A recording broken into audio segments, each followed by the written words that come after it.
So in college, I was a government major, which means I had to write a lot of papers. Now, when a normal student writes a paper, they might spread the work out a little like this. So, you get started maybe a little slowly, but you get enough done in the first week that with some heavier days later on, everything gets done and things stay civil. And I would want to do that like that. That would be the plan. I would have it all ready to go, but then actually the paper would come along, and then I would kind of do this. And that would happen every single paper. But then came my 90-page senior thesis, a paper you're supposed to spend a year on. I knew for a paper like that, my normal workflow was not an option. It was way too big a project. So I planned things out, and I decided I kind of had to go something like this. This is how the year would go. So I'd start off light, and I'd bump it up in the middle months.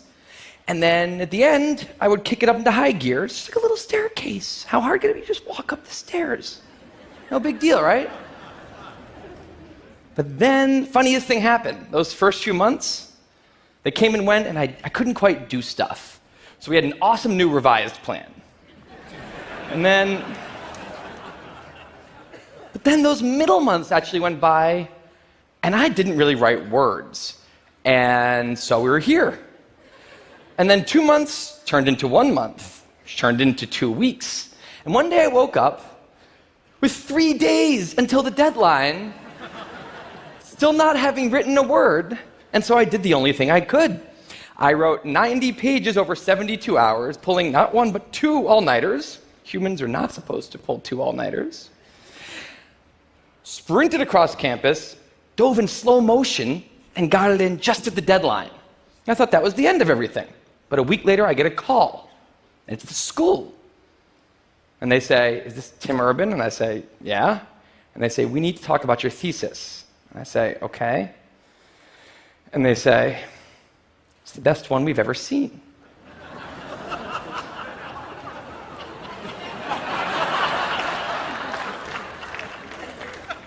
That did not happen. It was a very, very bad thesis. I just wanted to enjoy that one moment when all of you thought, "This guy is amazing." No, it was very, very bad. Anyway, today I'm a writer, blogger guy. I write the blog Wait, But Why? And a couple of years ago, I decided to write about procrastination. My behavior has always perplexed the non-procrastinators around me, and I wanted to explain to the non-procrastinators of the world what goes on in the heads of procrastinators and why we are the way we are. Now, I had a hypothesis that the brains of procrastinators were actually different than the brains of other people. And to test this, I found an MRI lab that actually let me scan both my brain and the brain of a proven non-procrastinator, so I could compare them, and I actually brought them here to show you today, and I want you to take a look carefully to see if you can notice a difference. And I know that if you're not a trained brain expert, it's not that obvious, but just take a look, okay? So here's the brain of a non-procrastinator. Now, here's my brain.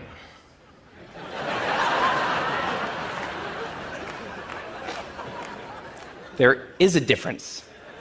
Both brains have a rational decision maker in them, but the procrastinator's brain also has an instant gratification monkey. Now, what does this mean for the procrastinator? Well, it means everything's fine until this happens.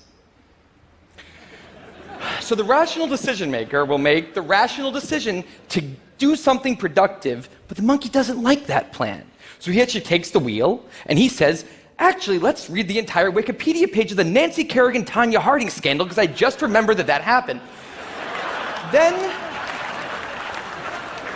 we're going to go over to the fridge. We're going to see if there's anything new in there since 10 minutes ago. After that, we're going to go on a YouTube spiral that starts with videos of Richard Feynman talking about magnets and ends much, much later with us watching interviews with Justin Bieber's mom. All of that's going to take a while, so we're not going to really have room on the schedule for any work today. Sorry." Now, what is going on here? The instant gratification monkey does not seem like a guy you want behind the wheel. He lives entirely in the present moment. He has no memory of the past, no knowledge of the future, and he only cares about two things: easy and fun. Now, in the animal world, that works fine. If you're a dog and you spend your whole life doing nothing other than easy and fun things, you're a huge success.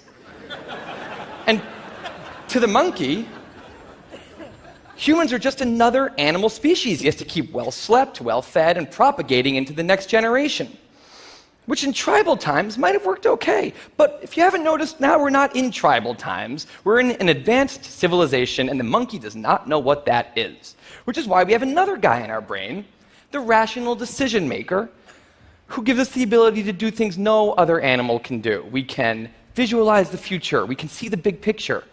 We can make long-term plans. And he wants to take all of that into account.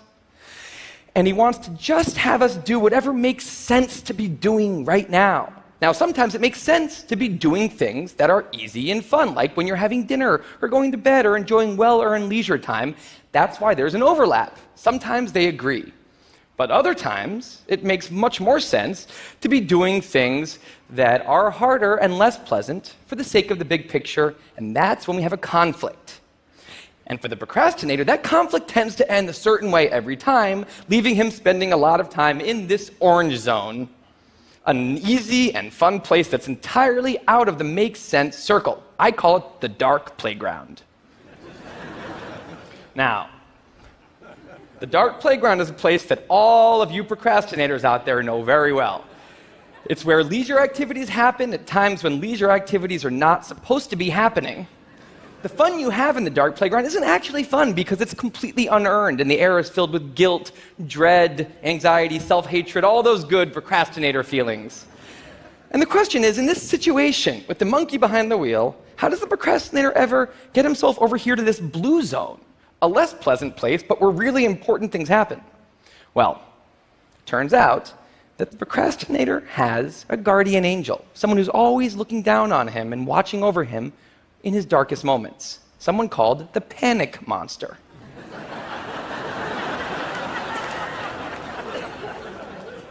Now, the panic monster is dormant most of the time, but he suddenly wakes up anytime a deadline gets too close or there's danger of public embarrassment, a career disaster, or some other scary consequence. And importantly, he's the only thing that the monkey is terrified of.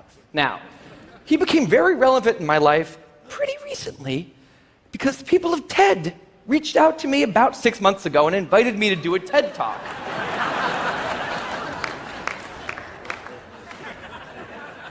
Now, of course, I said yes. It's always been a dream of mine to have done a TED Talk in the past.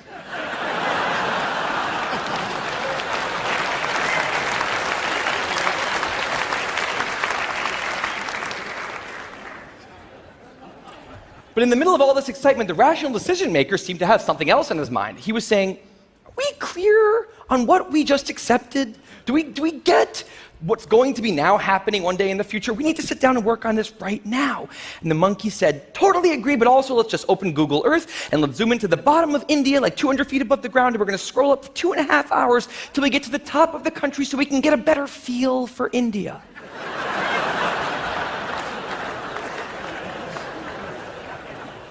So that's what we did that day. As 6 months turned into 4, and then 2, and then 1, the people of TED decided to release the speakers. And I opened up the website, and there was my face staring right back at me, and guess who woke up? So the panic monster starts losing his mind, and a few seconds later, the whole system's in mayhem.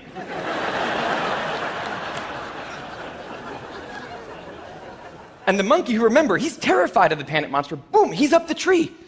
And finally, the rational decision maker can take the wheel and I can start working on the talk. Now, the panic monster explains all kinds of pretty insane procrastinated behavior, like how someone like me could spend 2 weeks unable to start the opening sentence of a paper and then miraculously find the unbelievable work ethic to stay up all night and write 8 pages. And this entire situation with the 3 characters, this is the procrastinator's system. It's not pretty, but in the end, it works. And this is what I decided to write about on the blog just a couple years ago. Now, when I did, I was amazed by the response. Literally thousands of emails came in from all different kinds of people, from all over the world, doing all different kinds of things. These were people who were nurses and bankers and painters and engineers and lots of PhD students. And they were all writing saying the same thing. I have this problem too. But what struck me was the contrast between the light tone of the post and the heaviness of these emails. These people were writing with intense frustration about what procrastination had done to their lives, about what this monkey had done to them. And I thought about this, and I said, if the procrastinator system works, then what's going on? Why are all these people in such a dark place? Well, it turns out that there's two kinds of procrastination. Everything I've talked about today, the examples I've given, they all have deadlines. And when there's deadlines, the effects of procrastination are contained to the short term because the panic monster gets involved. But there's a second kind of procrastination that happens in situations when there is no deadline. So if you want to have a career where you want to be a self-starter, something in the arts, something entrepreneurial, there's no deadlines on those things at first because nothing's happening at first, not until you've gone out and done the hard work to get some momentum, to get things going. There's also all kinds of important things outside of your career that don't involve any deadlines, like seeing your family or exercising and taking care of your health, working on your relationship, or getting out of a relationship that isn't working. Now, if the procrastinator's only mechanism of doing these hard things is the panic monster, that's a problem because in all of these non-deadline situations, the panic monster doesn't show up. He has nothing to wake up for. So the effects of procrastination, they're not contained. They just extend outward forever. And it's this long-term kind of procrastination that's much less visible and much less talked about than the funnier, short-term, deadline-based kind.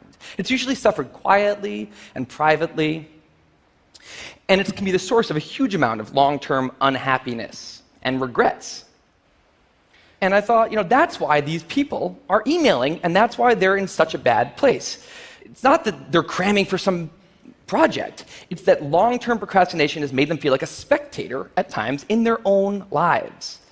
The frustration was not that they couldn't achieve their dreams, it's that they weren't even able to start chasing them. So I read these emails and I had a little bit of an epiphany that I don't think non-procrastinators exist. That's right, I think all of you are procrastinators. Now, you might not all be a mess, like some of us, and some of you may have a healthy relationship with deadlines. But remember, the monkey's sneakiest trick is when the deadlines aren't there. Now, I want to show you one last thing. I call this a life calendar. That's one box for every week of a 90-year life.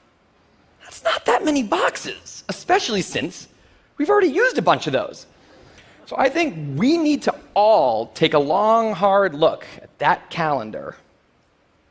And we need to think about what we're really procrastinating on, because everyone is procrastinating on something in life. We need to stay aware of the instant gratification monkey. That's a job for all of us. And because there's not that many boxes on there, it's a job that should probably start today. Well, maybe not today, but sometime soon. Thank you.